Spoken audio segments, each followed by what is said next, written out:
They always chose to stick together, and it's no wonder they were together when they died. Live on Scotia, Gosha Savitska, CBC News at 6.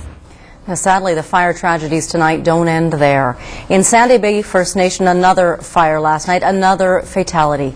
Mikhailo Prastupa joins us now live in the studio with more on this. Janet, the First Nations community of Sandy Bay is also in mourning today after a fatal fire broke out in a crowded home on the reserve around 3 this morning.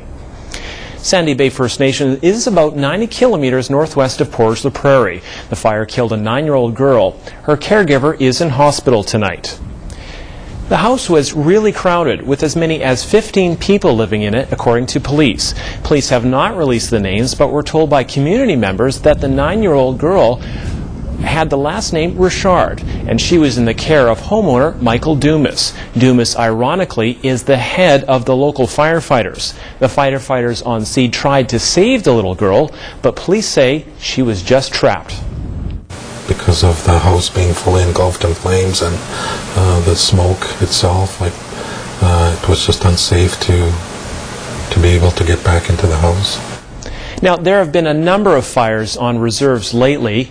In Pakatawagan, further north, 3 boys died in a house fire, and their 57-year-old uncle was babysitting them. He later died of injuries from the fire, too. We talked to the Native Firefighters Association, and they say Aboriginal communities need to focus more on fire prevention by starting with the basics.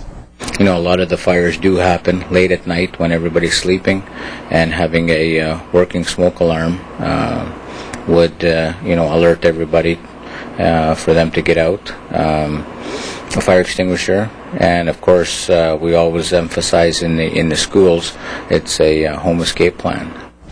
Fire and police officials are still investigating the cause. Grief counselors are now on scene helping family members and coaching kids at the local school on how to cope with the tragedy. Mikhailo Prastupa, CBC News at 6.